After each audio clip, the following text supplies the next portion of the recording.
Imagine waking up one morning knowing that your quiet neighborhood, the place you thought was safe, would become the site of the worst mass killing in Canadian history.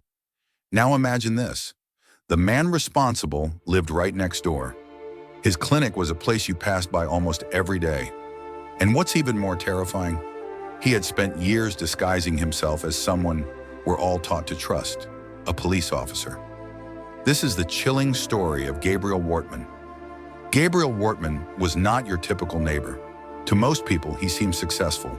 He owned a dental clinic in Portapique, Nova Scotia. He smiled at patients, gave people advice about their teeth, and appeared like a regular man just living life. But underneath that calm surface, Wortman was obsessed with something unusual: police cars and police uniforms. He spent years collecting decommissioned police vehicles, the ones no longer used by real officers. He fixed them up so they looked just like the real thing. Lights, decals, everything. And it wasn't just the cars. Wortman also collected authentic police uniforms. To anyone passing by, he could easily be mistaken for a real officer. Think about that for a second. How often do we instinctively trust a police car pulling up beside us? How often do we listen immediately when an officer tells us to stop? That trust became his deadliest weapon. April 18th, 2020. It began like any other evening. Families in Portapique were settling in for the night. Children were getting ready for bed. Neighbors were winding down. But then, chaos. Wortman, dressed as a police officer, driving what looked like an actual police cruiser, began his rampage. He went from house to house. Some victims knew him, others didn't. But almost everyone had the same reaction. When they saw what looked like a police car, they felt a sense of safety. They trusted him, and that trust cost them their lives. Over the next 13 hours, Wortman moved across communities, fooling people with his disguise. Imagine the fear. You're driving on a dark rural road. You see flashing police lights in your rearview mirror.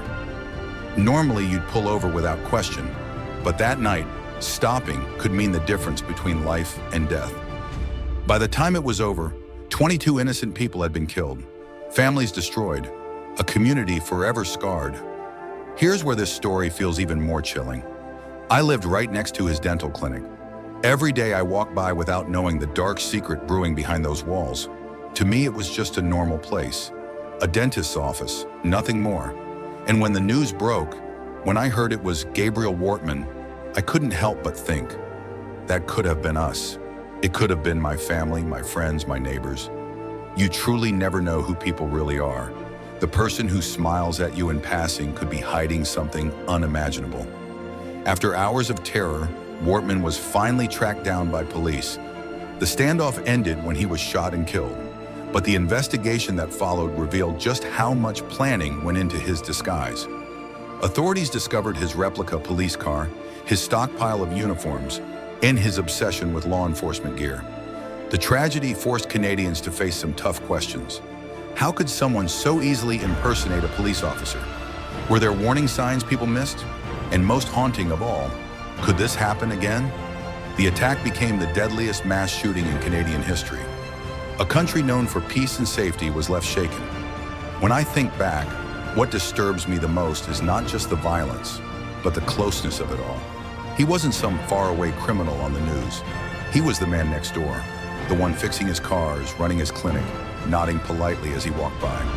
And it makes me realize something important. Evil doesn't always look like evil. Sometimes it wears a uniform. Sometimes it drives a car we're taught to trust. Sometimes it smiles like a neighbor.